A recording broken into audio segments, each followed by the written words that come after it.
Hi, I'm Tristan. I'm Will. And we are here with our review for the very first Scream movie in 1996. Which today, or this year, 2016. Yeah, is the 20th anniversary, which we didn't know that was gonna... So that's not why we're doing this. We just love the movies. That was kind of an awesome coincidence. Yeah. But we're... First of all, spoiler review. Spoiler warning. This is going to be a spoiler review for Scream. If you haven't seen Scream, go watch Scream. Great movie. You'd be doing yourself a favor if you were to watch Scream, so just go do that. It's on Netflix. Come back here, watch the review. Everything's good.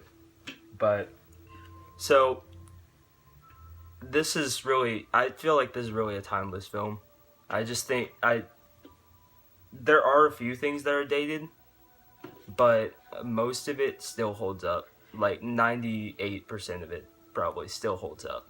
Yeah, and I mean, it's gonna be like you said, it's gonna be dated because it's 20 years old, but it's timeless most of all. Yeah. So I'm not gonna take up too much of his time because he has his thoughts he wants to share. But yeah, like you said, some of it's dated, but a lot of it's timeless and it just lasts forever. And it's an iconic horror film. So. Yeah, and the fact, that this came out 20 years ago, and basically I feel like Wes Craven was just like, I want to reinvigorate the horror genre, and he really did that. And there's still a lot of things to this day that are copied in horror movies from it, but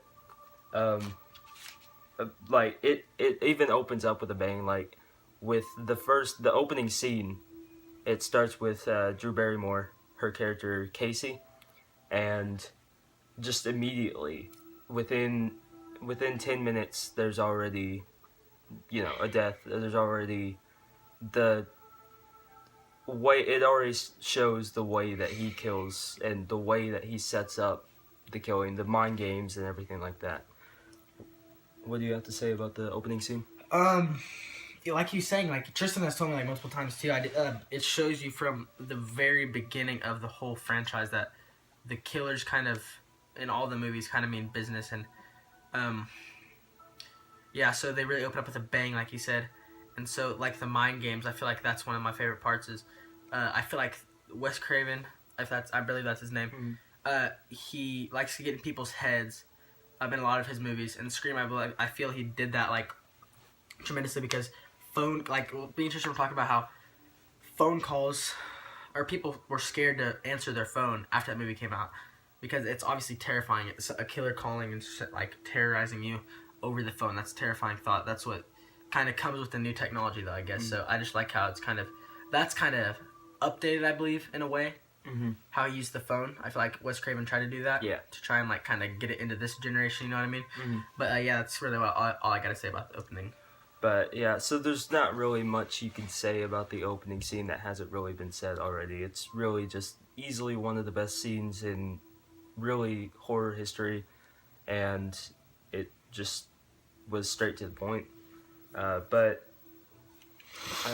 of course another good thing about the Scream franchise is and especially the first one is him breaking the fourth wall all the time.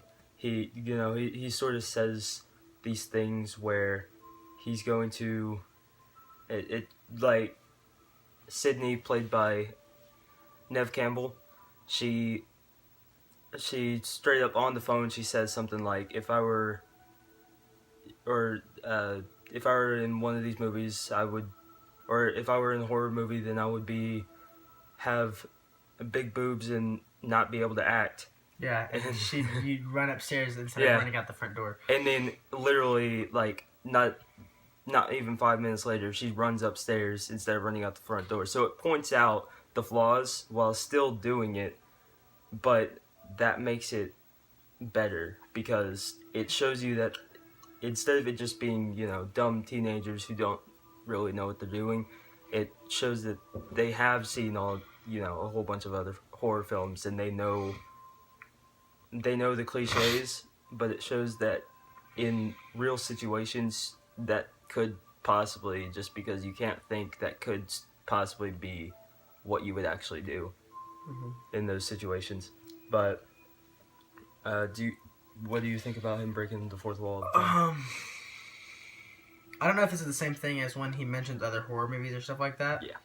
If that's what the breaking the fourth wall means. It can be, yeah. Okay, well, I feel like he said, like she said, if this was a horror movie, I'd be a big-breasted woman that runs up the stairs instead of running out the front door.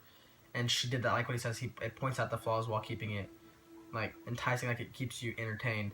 Because it's like, oh, okay, she said that. It keeps you thinking all the time. It's not just a plain horror movie that happens, like, say, I'm not bagging on these films, like Friday the 13th or Chucky or any of those, the big four slasher films. Or big five, I guess. But, it's crazy how he does it, too. He does it in all different ways, like, the horror movie rules, how they mention that. Like, the don't have sex, don't drink, don't do drugs, don't say I'll be right back, that stuff. And I feel like it's really funny how that always gets connected somewhere or the other into the end of the movie. Yeah, and they do mention a lot of horror movies in this, and I thought that was cool how they did that. And there's throwbacks to Wes Craven's A Nightmare on Elm Street, which that was awesome. There's a janitor in the hallway, and he's literally dressed up almost identically to Freddy Krueger. From Nightmare on Elm Street. From Nightmare on Elm Street, and the principal who sees him says something like "Sorry, Freddy." So his name is actually Freddy. I thought that was cool how they threw back to that, but they really were trying something new with this movie, and it's kind of crazy how so many years later 20 years later, the thing with big-breasted women who can't act is still still a thing with a lot of horror movies where they're just kind of there to look pretty, but they're, not really the best actors, or actresses, I mean, but, I feel like that's what Neve Campbell, Nev, however I pronounce it Neve, but, I like that because throughout all four movies, she's like the smart, intelligent, like kind of bad A character, which I think is really cool. And there's always a bad A character in each horror movie or slasher flick, but she's really in all the movies, and she's really the heroine or whatever. But that's what I really like. One thing I didn't like about it was Dewey's character. He's too goofy. Yeah, you can't look at him without laughing or what he says. Like, they made him too playful, or it's just kind of there are things that work with it that can be funny, but there are some things that are just stupid and kind of they can sort of take me out of the movie for a brief moment while he's on screen, just because it's kind of why do I even care about this guy? Why should I care about him being here? Is he really adding anything to the story? But, there are things that work with him, but that's kind of a flaw with me. He's kind of too goofy for me to take anything seriously while he's on screen. Yeah. But, do you have anything else to say about that? I feel like you really summed it all up, but like you said, I feel like he's just there to kind of fill space. In the first one, at least. In the second, third, and fourth, I'm not going to say anything, but he plays a bigger part. But yeah, I like how there's kind of three main characters throughout the movies who stay there, and I like how the franchise did that. Yeah. But in the first movie specifically, you see this conflict between Courtney Cox and Neve Campbell, Gail and Sydney.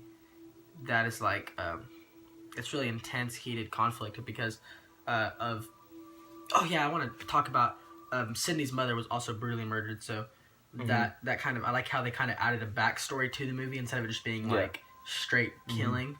Yeah. But yeah, it kind of makes you understand why the killers did what they did. Yeah. Which, if you're watching this and you've gotten this far, you probably already know who the killers are and why they did it. But that's really what I feel is cool about it. But back to David Arquette, I believe is his name. his character. He's kind of like the icebreaker. I feel in the between the conflict between Courtney Cox and Neve Campbell or Sydney and Gale, because he's kind of the median. Because he's cool with Sydney, but he's also cool with Gale. Yeah. And so it kind of breaks it up, so it's not as heated the whole film, but it still has a little like spark there. So if it needs to get fired back up, it can just like that. Yeah.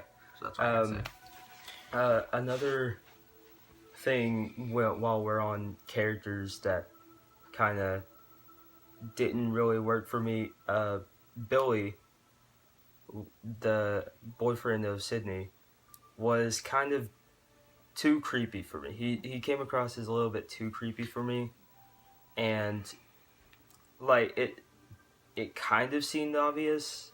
In like there are certain times where I just look at him and just like Jamie Kennedy's character, I can't think of his name right now, but he's even just like he's saying, like he has murder like written on his forehead. Like there are certain scenes where you just look at him and it's like you're saying you're not the character, but you're not the killer, but I'm pretty sure you are. Yeah. You know. And how Randy was saying that throughout the movie. Yeah. When they were in the movie store, I believe is where he worked, and he was talking about that's where he breaks the fourth wall again. He does it the most out of the first movie. Yeah. Which is really cool, and that kind of gets you thinking maybe he's the killer. Like for me, like Tristan said, it's really obvious. He was too creepy. Billy was, which it doesn't ruin the movie because the first time watching it, I didn't think that at all. Like really? I didn't think he was the killer. Yeah, I didn't personally. Yeah, I just think there are certain things about him that kind of seem creepy. Like sometimes he just the way he looks at Sydney just comes across as like creepy. Yeah, the way he talks. Yeah, like, the stuff he says, how he, and something that really stood out to me that I did think he was the killer is he was out when Casey and Steve were brutally murdered, and so that kind of. I thought, that's kind of sketchy that he just climbs through the window. Like, that's kind of weird. Yeah, that's true. But, yeah, I thought he was just a little bit too creepy. That was kind of weird for me. But also, just a kind of a quick thing was after the news leaked in the movie that there was a killer and what the mask looked like and everything, just a quick thing was everyone had the costume. Yeah. And it was like, I feel like after something like that would come out, which I wasn't alive 20 years ago, so I wouldn't really know how things were. But you would think handled that back then, but you would think that immediately those costumes would be like taken out of stores because that could offend people, and I mean that could even lead to lawsuits, in which it is movie logic, but it's just a small little nitpick I have with the movie is just that it didn't really make sense that everyone was running around as the Ghostface character, but Matthew Lillard's character Stu is hilarious in this movie. Yeah. I think he played the role perfectly. He's honestly, I think he's one of my favorite characters in this movie. He has some great one-liners in there, but did you enjoy? Yeah, definitely. His character. He when they were sitting at the fountain, he kept making this joke saying "Live her alone." And it's really funny how they kind of add jokes into a horror movie, kind of, even though they're still dark. How they kind of do that, kind of spice it up. So I don't know. That's kind of what I like about it. Yeah, and then the very ending was, the entire last hour I think was the party and everything going on with that, and pretty much everything with the parties, anything involving the party at all, really, I enjoyed. Yeah. There wasn't really anything that I didn't like about it. I liked seeing them watch the movie. I liked seeing Randy break the fourth wall by listing the rules of horror movies, and then everyone breaking those rules immediately as he was saying them. I thought that was cool and kind of funny. But did you like everything that was going on in the party? Yeah, it's a typical teenage party, like high school party. Drinking, sex, drugs, that's kind of how things go. Yeah. And in all horror movies, most slasher flicks, I should say, it involves teens doing something they shouldn't be doing. Yeah. And so I don't know if horror movies are trying to open people's eyes or anything like that. I'm not going to say that. Yeah. But that's kind of funny how they do that, and they kind of break the fourth wall in that sense too. They make it seem like it's like real life.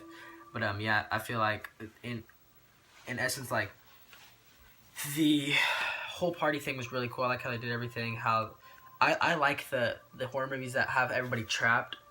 That's really cool to me. How everybody's isolated, Yeah. And how you see slowly more people are gone. Like with the news of Principal Hembry, I think his name is. Yeah. Getting hung on the goalpost, and everybody like laughs and leaves. I think it was kind of humorous how it's like, oh, we're just gonna go see our principal. It's like, what the heck? Yeah. But yeah, how he leaves, and then there's or they leave, and it's just Randy, Sydney, the news reporter, assistant Gail, and then Dewey, and then obviously Billy, and then everybody else that was there. So that's why I like how everybody got isolated, and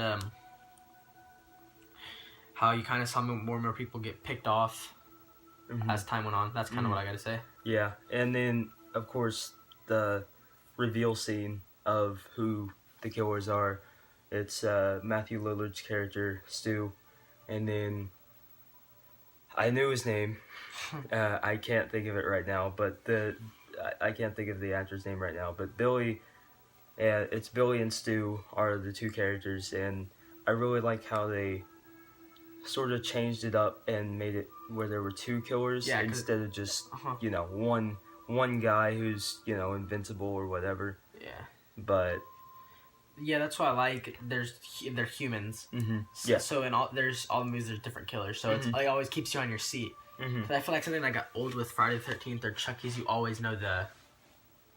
Yeah, it's the same. The same killer every same time. Kill, yeah. That's what got old, but because it's a different motive every time. So I like something fresh to the story, and I'm all about the story. Like, if the story's good, then I believe the movie will be good. Personally, just because the story adds so much of it, and not a lot of horror movies have stories behind them.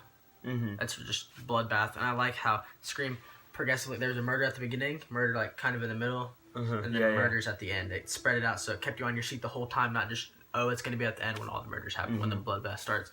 And so that's what I really liked, is they kept you on your seat the whole time, and it was fresh and exciting and new for then. So that's really cool to me. That's what I liked about the first Scream. Yeah, and the just everything about the reveal scene was perfect, and where the conflict with Stu and Billy and Sydney was just they had great chemistry in that scene, and it really sold that Stu and Billy were just psychopaths. They might say they have like a reason for killing, but they really didn't. They were just, you could just tell they were really just messed up in the head. Yeah. Like they were literally stabbing each other. Like it was, that just shows that they're insane. But yeah, I think that's pretty much all we have to say about the movie. And what would your rating be for this? With the few flaws I think it's very like extremely close to an A+, but just the flaws just barely bumped it down to an A for me. I'd have to agree with you. I would go B+ or A, and very close to an A+. Yeah. And I might be a little biased, but I'm putting that aside, and just with the flaws and everything, A to A+ is what I would give this. And if we're going by stars, I'd give it 4.5. Yeah, I'd probably give it about 4.5. Or yeah. Yeah. But yeah, so that's pretty much it. And don't forget to like and subscribe, and we'll see you in the next one.